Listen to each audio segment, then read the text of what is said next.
Selamat pagi pemirsa, kembali bertemu dengan saya Del Alzena yang akan menemani Anda untuk melaporkan berita selama 5 menit ke depan. Berikut berita terkini.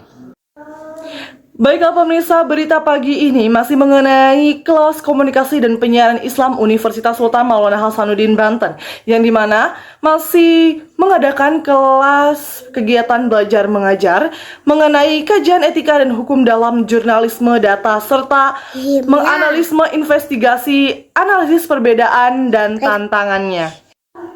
Pembahasan pertama mengenai pengertian jurnalisme data dan jurnalisme investigasi, yang dimana jurnalisme data adalah praktik jurnalistik yang memanfaatkan data sebagai sumber utama untuk menghasilkan laporan yang menjelaskan pola, tren, anomali, atau bukti yang mendukung narasi.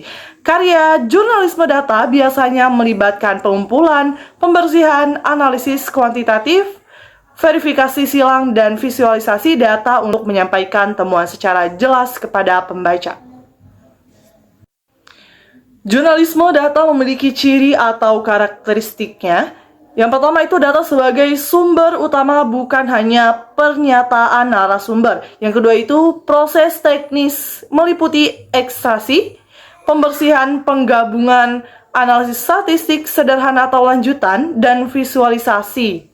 Yang ketiga itu verifikasi dan transparansi pengajian dataset, sumber atau metode analisis agar pembaca atau peneliti lain dapat mereplikasi atau memeriksa klaim.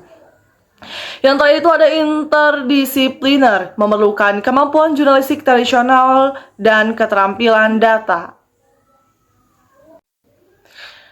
Jurnalisme investigasi adalah proses peliputan yang bertujuan mengungkapkan fakta tersembunyi atau jejak peristiwa yang tidak jelas, memerlukan waktu, usaha pencarian bukti dokumenter atau elektronik. Verifikasi dan seringkali menuntut keberanian untuk menghadapi risiko hukum atau politik. Produk investigasi biasanya bersifat mendalam, bertujuan publik, dan bertampak bijak berubah. Adapun ciri atau karakteristik dari jurnalistik investigasi, yang pertama yaitu pendekatan panjang dan berulang, bukan sekadar laporan atau kali, melibatkan penggalian jejak dokumen dan wawancara berlapis. Yang kedua yaitu bukti kuat, klaim harus didukung bukti dokumenter, data, atau kesaksian terverifikasi. Yang ketiga yaitu tujuan publik, fokus pada praktik yang merugikan publik, korupsi, penyalahgunaan kekuasaan, pelanggaran hak asasi, dan kejahatan terorganisir. Dan yang terakhir, etika dan keselamatan, pertimbangan keselamatan sumber, anonimisasi, mitigasi risiko hukum, dan pelindungan jurnalis atau sumber. Landasan hukum kedua jenis jurnalisme ini diatur melalui berbagai regulasi nasional seperti UUD 45 pasal 28E dan 28F, UUD No. 40 tahun 1999 tentang pers, UU ITE, dan UU Perlindungan Data Pribadi atau PDP tahun 2022. Semua aturan tersebut menegaskan kebebasan pers namun tetap memberi batasan agar tidak melanggar privasi atau merugikan pihak lain.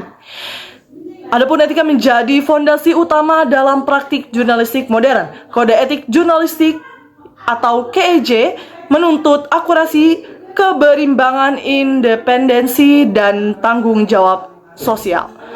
Pada jurnalisme data, etika berfokus pada keakuratan dan transparansi data, sementara dalam jurnalisme investigasi menekankan kejujuran, pelindungan sumber, dan keberanian moral dalam menyampaikan kebenaran.